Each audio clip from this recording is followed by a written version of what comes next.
judges and our talented participants.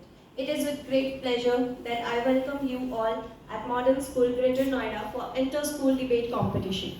Today we have gathered as not as just spectators but as active contributors to a celebration of intellect, oratory and critical thinking.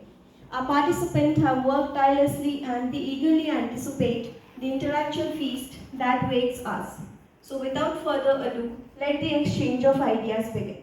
Our debaters will engage in thoughtful discussion on the impact of the G20 on the world.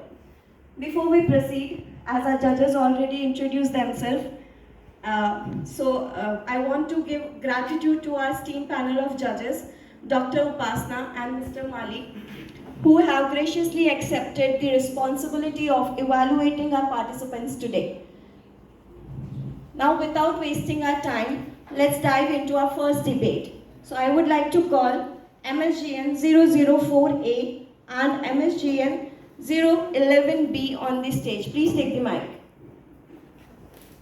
MSGN 004A, MSGN 011A. G20 has proven its worth by fostering international cooperation at times of crisis and uncertainty. Teachers, fellow debaters, and auspicious gathering. Today, I share a call, stand before you to affirm the motion, the impact of G20 on the world, representing the Kingdom of Saudi Arabia. To begin with, the Kingdom of Saudi Arabia connects emerging and developed markets. With one of the youngest populations of the country, the G20 is actively implementing in Saudi Vision 2030 for comprehensive social and economic transformation.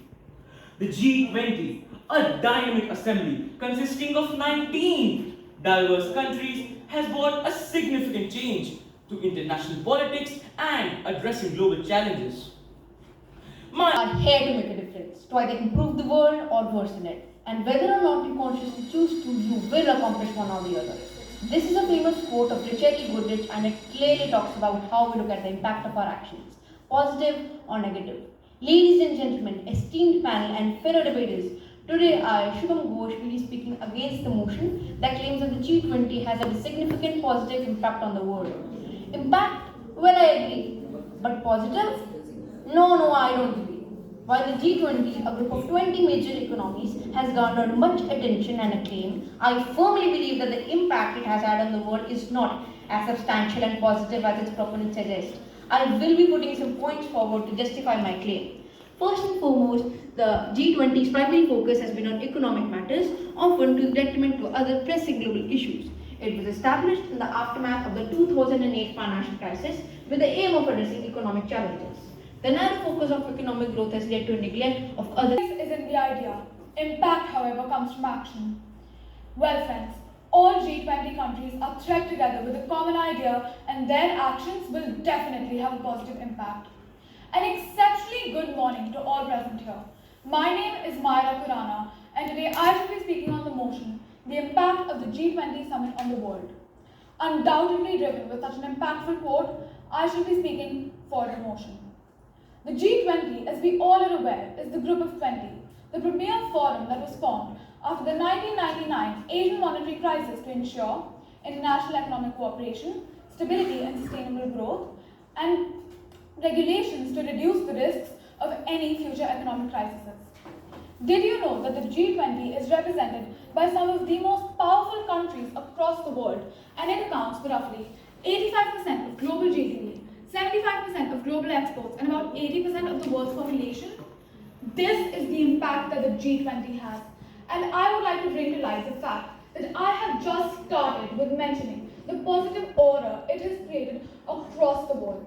Now, let me bring forth some key achievements of the 18th G20 2023 under India's presidency. It focused on strong, sustainable, and balanced market growth.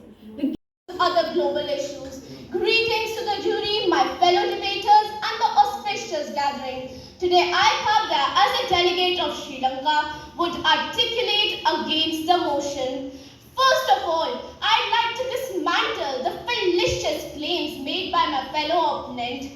As we all know, G20 stands for Economic stability. But after the war in Ukraine and the COVID-19 pandemic, nationalism has surged as networked economies have come to look far riskier, which has led to the increase in food and energy prices in many countries such as Libya, Oman and Sri Lanka.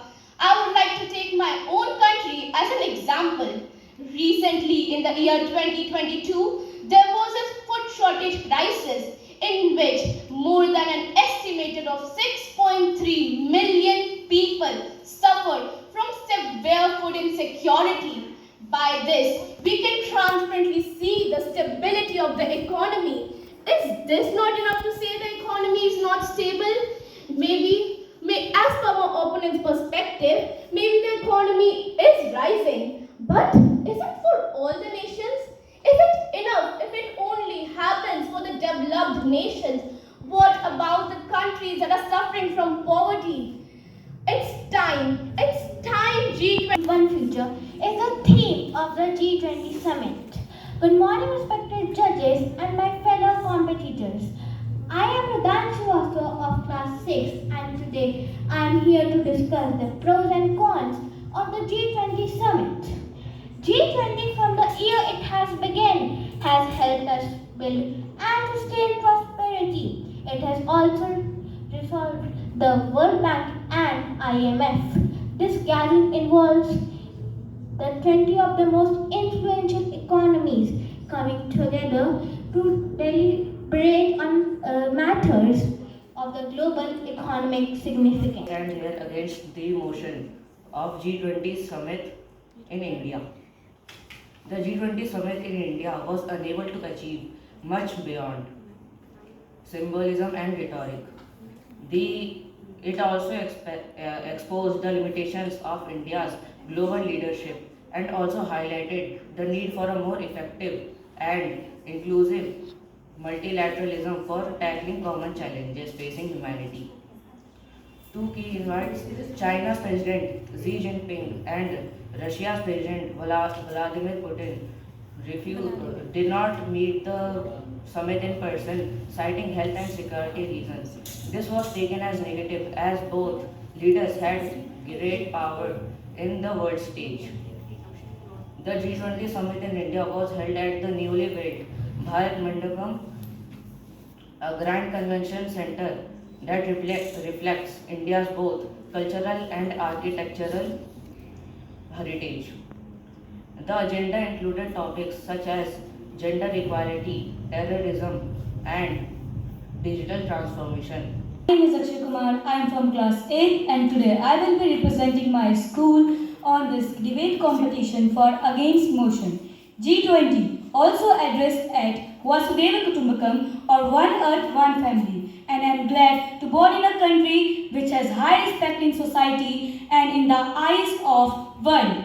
And I am glad to be born in a country whose ideas are being followed by whole country seriously. Today I have chosen my country as China. So I am going to tell you negative impact of G20 over the China. Before beginning, I want to tell you what is G20. G20